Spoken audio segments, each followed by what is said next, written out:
যত আমরা এগোচ্ছি একাধিক ক্ষয়ক্ষতি চোখে পড়ছে এই এলাকায় দেখাবো। কার্যত গার্ডওয়ালকে দুমড়ে মুচড়ে কার্যত ভাসিয়ে নিয়ে গিয়েছে স্রোতস্বিনী তিস্তা এবং যে জাতীয় সড়ক, সেই জাতীয় সড়কেও কিন্তু এবার লম্বা ফাটল দেখাবো। এই এলাকা দিয়ে কার্যত চিরে গিয়েছে গোটা বিস্তীর্ণ মোটা পিচের রাস্তাটা। কার্যত দাঁত নখ বার করে তিস্তা এখান দিয়ে ফাটিয়ে দিয়ে জলস্রোতকে বয়ে নিয়ে গেছে এবং যে গাড়ি চলাচল করছে যাতে দুর্ঘটনা না হয় সেই কারণেই কিন্তু এভাবে গার্ডওয়াল লাগিয়ে দেওয়া হয়েছে, যাতে গাড়িগুলো ওই এলাকাটা দিয়ে যায়, এই এলাকা দিয়ে গাড়ি চলাচল না করে। কারণ যে কোনো সময় কিন্তু তিস্তার স্রোতে এই গোটা এলাকাটাও তলিয়ে যেতে পারে। কার্যত এই গোটা এলাকায় ক্ষয়ক্ষতি হয়েছে, যে কারণেই কিন্তু গার্ডওয়াল দেওয়া হয়েছে। পুলিশ কর্মীরা এখানে আছেন, আমি একবার দেখাচ্ছি ছবিটা।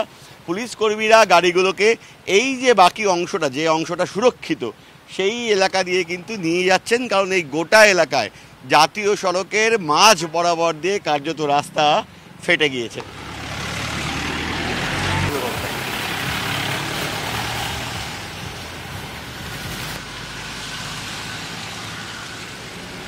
এটা পেশক রোড, সেই রাস্তার উপর দিয়ে বইছে তিস্তা। তার আগে আমি ওই ছবিটা দেখানোর আগে এই জায়গাগুলো দেখাই। কিছুক্ষণ আগেও কার্যত এখন যেখানে দাঁড়িয়ে আছি প্রবল জলস্রোত বইছিল রাস্তার উপর দিয়ে। এই সেই গাছের লগ যেগুলো কিন্তু তিস্তার জলস্রোতে কার্যত ভেসে আসে এবং বড় বড় একাধিক গুড়ি রয়েছে এই রাস্তার বিভিন্ন এলাকা দিয়ে। এই রাস্তাটা কিন্তু মূলত দার্জিলিং থেকে সিকিমকে জোরে, অর্থাৎ দার্জিলিং থেকে জোরবাংলো হয়ে যারা কালিম্পং বা গ্যাংটকের দিকে যান তারা এই রাস্তাটাকে ব্যবহার করে সিকিমের উদ্দেশ্যে চলে যান, অথবা শিলিগুড়ি থেকে যারা এই বিকল্প রাস্তায় দার্জিলিংয়ের দিকে যেতে চান তারা কিন্তু জোরবাংলো হয়ে এই রাস্তা দিয়ে যান।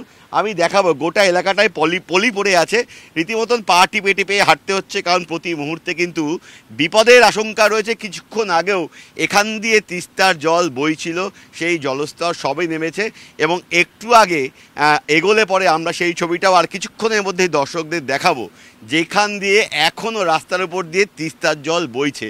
অর্থাৎ কতটা পরিমাণ জলরাশি এই এলাকা দিয়ে কার্যত প্রবল বেগে বয়ে গেছে। আমি দেখাচ্ছি ছবিটা। কার্যত গোটা রাস্তাটা জুড়ে কিন্তু রাশি রাশি পলি পড়ে আছে। কিছুক্ষণ আগেও জলস্রোত এই রাস্তার উপর দিয়ে বইছে। আমি দেখাবো উপরে ওই ব্রিজটা, ওই রাস্তাটা কিন্তু গ্যাংটকে যাওয়ার রাস্তা, অর্থাৎ শিলিগুড়ি থেকে যে রাস্তাটা গ্যাংটক বা কালিম্পংয়ের দিকে চলে গেল সেই রাস্তা। আর এই তিস্তা বাজার থেকে যে রাস্তাটা নেমে এই দিক দিয়ে সোজা দার্জিলিংয়ের উদ্দেশ্যে চলে যায়, সেই রাস্তার উপর দাঁড়িয়ে আছি। সেই রাস্তা কিন্তু এখনও বন্ধ। অর্থাৎ দার্জিলিং থেকে যারা সিকিমের দিকে যেতে চান বা কালিম্পংয়ের দিকে যেতে চান তাদের ক্ষেত্রে কিন্তু এই রাস্তা বন্ধ করে দেওয়া হয়েছে। কারণ যান চলাচল এই মুহূর্তে এই রাস্তা দিয়ে সম্ভব না, গাড়ি চালানো যাচ্ছে না, ফলে পায়ে হেঁটে এভাবে পা টিপে টিপে এগোতে হচ্ছে, কারণ প্রচুর পরিমাণে পলি। এবং আমি দেখাবো ওখানে এই যে রাস্তার উপর দিয়ে জল বইছে এবং প্রচুর পলি, পা ঢুকে যাচ্ছে, যে কারণে এগোতে পারছি না। গোটা এলাকাটা দিয়ে কিন্তু এখনও তিস্তার জল বইছে, অর্থাৎ তিস্তার জল এবং এই রাস্তা একই লেভেলে রয়েছে, যে কারণে এই এলাকাগুলো থেকে জল নামলেও এখনও ওই যে এলাকাগুলো সেই এলাকা দিয়ে আপনারা দেখতেই পাচ্ছেন ক্যামেরায় জল বইছে এবং রাস্তার উপর দিয়েই সেই তিস্তার জল প্রবাহিত হচ্ছে এবং গোটা এলাকাটা জুড়ে প্রচুর পরিমাণে পলি। এভাবে পা টিপে টিপে এগোতে হচ্ছে। এই এলাকায় গোটা রাস্তা কিন্তু সম্পূর্ণভাবে বন্ধ।